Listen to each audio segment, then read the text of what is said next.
Hey everybody, welcome back to the channel. It's your girl Nelly Keys. I appreciate you guys for tuning in. So we're gonna jump right on into this one. It's gonna be a little shorter than some of the videos you guys have been seeing on my channel. So I hope you guys stick around. Make sure you leave any tips and tricks to add on to this video. But in this video, we're gonna be talking about Manor Lords. Yeah, I know Manor Lords. It's been out for a while. It's on Steam. It's on Xbox. So it's probably on PlayStation as well. I don't know. I don't have a PlayStation, so how would I know? But either way, so I played Manor Lords when it first came out. And I played with Gordon, just to kind of give you guys a little bit of backstory. I played with Gordon, and Gordon wanted to dive right on in because we played Banished together. So we played Banished, and I'm telling myself that, you know what? We know our way around it. We've played Stranded Alien Dawn. We know our way around it. We could do this, right? We could do this on the hardest difficulty. No, don't do it. Don't do it to yourself. And so I did that, and I'm not gonna lie to you guys. It had my heart beating like a banshee, and I put, we played like I think twice, and then I put the game down. I wasn't interested in playing anymore. Well, I don't know what it was, but something just said pick back up Manor Lords. You know what? I know what it is. So we was playing online. And I had went to work the next day. And so when I went to work, Gordon was like, he going to jump on the game and see if he could play and, see if he can further develop. Well, he accidentally overwrote the save file that I had on there. So that was discouraging to me. So I kind of put it down, and I knew he wanted to play it. It's really his speed of game. So I would say he right here, I'm right here. So we almost neck and neck, but it's the type of, like, that game is, like, up his alley. So he ended up going on. He played, overwrote my file, and then I just lost interest after that. My experience was just really bad playing it on that hardest difficulty, and it just discouraged me. Well, recently I decided to pick it back up while I was at work and just play by myself. And so I was looking for something to kind of get into that I could play on the computer through Xbox, and it, I got a reminder some sort of way that, Manor Lords was there. So I decided to pick it back up, and let me tell y'all, I have not put it down. I have not put it down since then. So I highly recommend it. I would give it a 7 out of 10 is what I would give it. There's some things that I wish could be a little bit more clear. Because it has a very good tutorial, but to me, the tutorial lacks in teaching you how to fight, how to build a militia, and all of that. If y'all feel differently, y'all make sure y'all drop it down in the chat. And if you feel where the story is going, don't forget to like and subscribe so that y'all can get notified when I put other videos up. But the main thing of this video is going to be the 5 do's when playing Manor Lords. So if you are interested in Manor Lords, you haven't played it, this is the video for you. That's number 1. Number 2, what is the first lesson? Don't play it on the hardest difficulty. I don't care what else you didn't play. This game has a whole different element to it in that you literally are at war with regions. So think about, you take Banished and you take Age of Empires and they merged and had a baby. That is Manor Lords. That is the best way I could think to describe Manor Lords. Civilization and not Stranded Alien Dawn. Civilization. What was the other one that I said? How did it? Banished. Civilization and Banished came together and had a baby, and that was Manor Lords. Throw a little medieval in there and everything. So what did I learn from going through and jumping into Manor Lords? One of the first things you want to do, because what's going to happen is when you start, you're going to start out with a family of you're going to have 5 families. So one of the things about Manor Lords is that you have 5 families, and whereas with Banished, you have like separate people. No, it's family. So, if you have a family of 3, and you place one of them to go work, let's say at a woodcutter's hut, the whole family gonna go to the woodcutter's hut. So when you click on the woodcutter's hut, you're gonna see like 3 folks in there. But what it is a whole family go to work, which is really an interesting concept.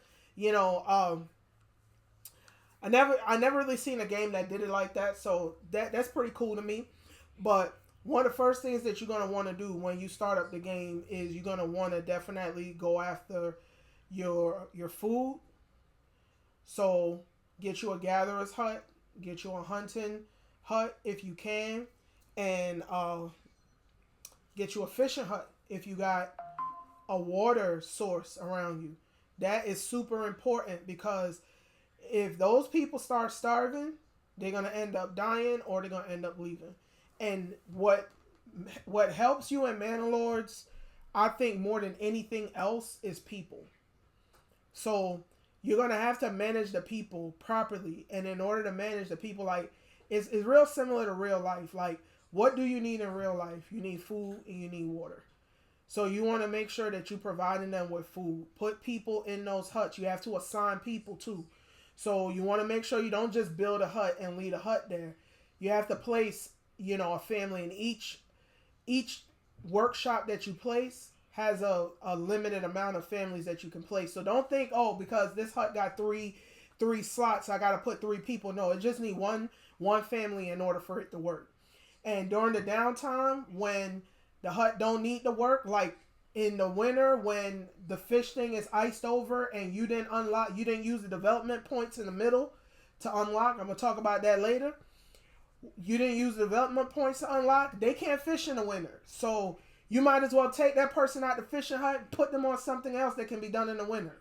So that's really how you got to manage your people. But yeah, food, water, you want to hit that. Next thing too, when you first start, that supply is going to be on the floor.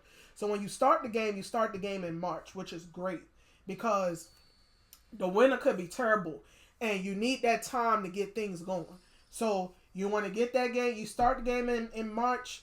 You got berries and stuff going that you can put down the gatherer's hut. Put somebody in there. They're going to start getting berries up because you have to make sure you have enough food to last you all the way from the beginning until the next go around, because during the winter months everything is iced over. So you can import in, but that's for advanced stuff. We're not talking about that. We're talking about beginner tips. What do you need to know in order to play this game successfully? So we covered food, we covered water, firewood, woodcutter's hut. When you're going through the tutorial, because if you like me, you just ready to get on in there and get the plane.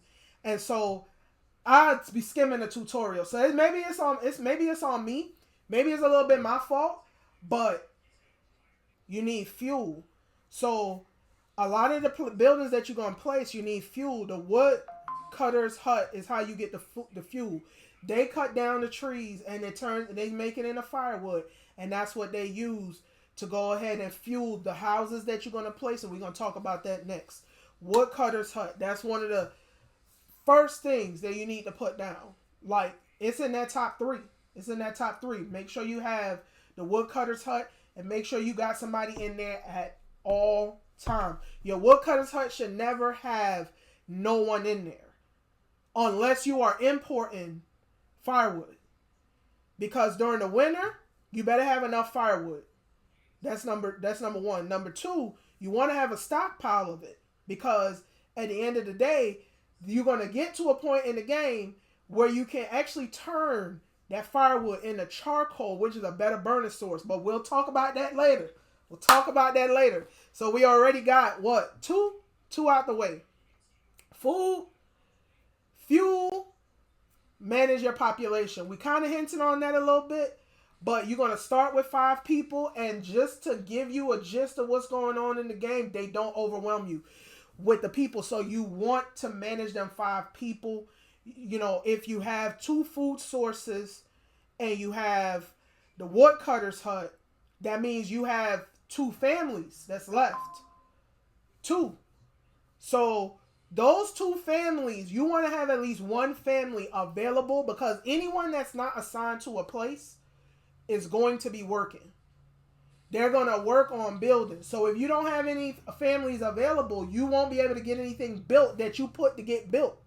So it's important that you manage your people, manage your population. Don't have 6 buildings. Now you need everybody to to work. And even if you did that, it's not a full mistake yet.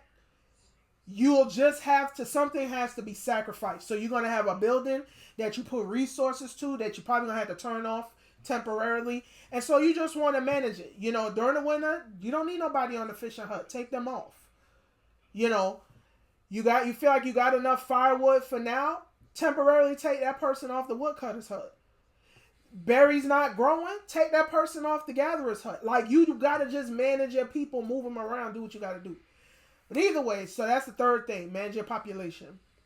The fourth thing, build, they call it barrage plots, I think is what they call it. Those are the homes. So, and the way that it works in this game is real weird. You don't just plot down homes. What you do is you assign a certain area for houses. And so depending on how large you make the area, depicts how many houses can hold in that area. Do not bite off more than you could chew. When you first start the game, they're in a homeless tent. They're of course not going to be happy there. But you got to prioritize what's most important. I don't know about you, but I would prefer to have something to eat and be staying in the tent than to be staying in the house and have nothing to eat. But, I mean, you do what you want to do. You do what you want to do. When that belly start talking, you're going to have some problems. That's why you got people out here stealing and doing all kind of stuff. Because they ain't got nothing to eat. That baby get to crying. They ain't got nothing. They going out there and do what they need to do. So, housing is important, but it's not as important as food, in my opinion. You'll be much happier in a tent with your belly full than you would in a nice house with nothing to eat. It's called being house poor. So when you can and you have the resources, because they start you off in the game with some resources. So even if you don't have the not the woodcutter's hut, but there's another a logging camp. Even if you don't have the logging camp, you can always just, piggyback, make sure they got the fuel and stuff, but you start the game with some logs so that you can go ahead and you can build the houses. So you get the houses going. I would say start 2 at a time, because remember now, you only got so much people. There's only 5 families you started with. 3 of them supposed to be, already doing work. They assigned to stations. Remember what we talked about? If you didn't, rewind the video and go back and look. But 3 of them supposed to already be assigned to stations. So you only got 2 folks left. Those 2 people, you need to build these houses. So, and as you build the houses, their happiness will increase. So you want to go ahead, put 2 houses down, make sure the lots are big. Don't do small lots, and this is important, because for you to further develop your village in this game, you have to have space to expand. Each of those houses can be upgraded with vegetation, pigs, goats, chickens to get eggs, hide. So when you put down your plots, make sure your plots is big enough. You want to see the little house emblem, and you want to see that additional little house emblem with the plus sign tool at the top. If you ain't hear it nowhere else, you heard it here first. Make sure you make those plots big enough. Either way, moving on. So we got the food, we got the woodcutter's hut, we got managing the population. That's number 4. We got building. No, that was number 3. We got building the barrage plots. That's number 4. And then last but not least, you need a storeroom and you need a granary. Those 2 things you need. You need them ASAP. They almost as important as the borage plots, and here's why. The storeroom and the granary is where they get all those supplies off the ground and they put them away. If those supplies stay on the ground too long, they start to spoil and go bad. They get destroyed by the rain. Remember now, we started the game in March. This game very, very lifelike too. So we started this game in March. What's going to end up happening if you abandon and don't think about the storeroom and the granary? And the good thing about the game is they do remind you. They do remind you that supplies is going bad and all that kind of stuff. So you know, okay, look, I need to address this. I need to get on top of this. But yeah, that's one of them things that's high priority. Number 5. Even though it's number 5, it does not mean that it's not as important as the others. It's very important because the last thing you need starting off in this game is to have where you have supplies being spoiled. That's a no-go. Because you got these people you need to feed. These people got babies. And you're not to where you could recreate that supplies yet. Remember now, what we eating now? We eat some hide meat if they can go hunt decent. Some berries and some fish. Now, most people say they're good with that. But as for you to upgrade them barrage plots, you better have a better source of food. And to keep the happiness of your people, you want to make sure that you protecting the stuff that they already have. So, if you stayed this long, I appreciate you. I got one more for you. One more for you.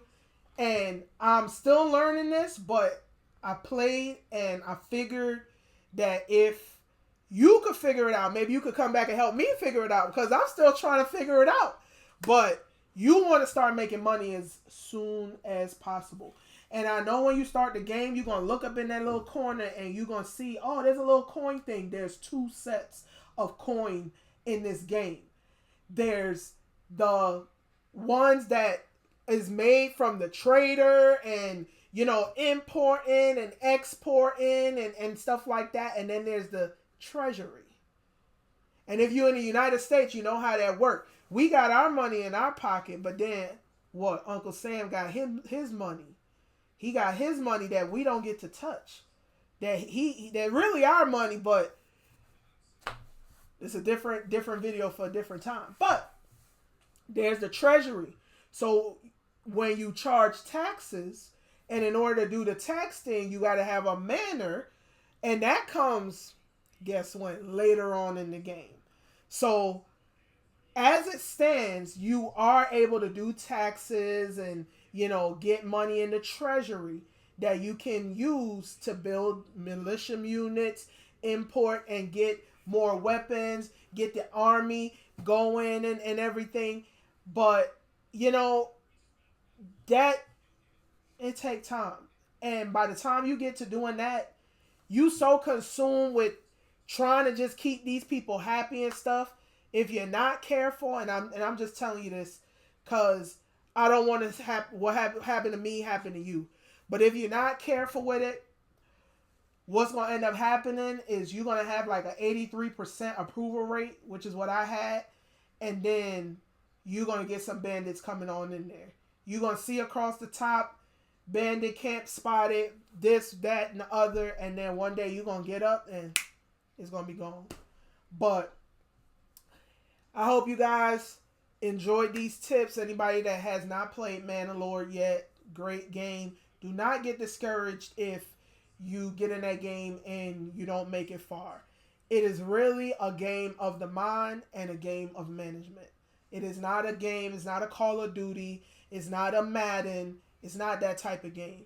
It's really a game for people that want to critically think. Not saying those other games you don't have to critically think, but this game falls in that pool of Stranded Alien Dawn, Banished, survival, learning and managing the mechanics, and leadership, most of all. So if you're a person that struggles a little bit with your leadership skills, this is a great game for you. But we're going to finish out right there. We ain't going to go on too much more. Y'all make sure y'all like and subscribe. This is our 5 do's with our bonus at the end of what to do when it comes to Manor Lords. If y'all have any additional tips and tricks that y'all feel like this video missed or didn't touch on too much, you know, let me know. Because I would like to know. I'm still learning the game. So I know a lot of people may have played and moved on, but it's new. It's new for me. So let's talk about it, y'all. Let's talk about it, y'all. Don't be a stranger. You know, like and subscribe, share the video, and make sure you subscribe because I'm going to be coming through with the 5 don'ts. But we're going to catch y'all in the next one. Nelly Keys out. Y'all take care.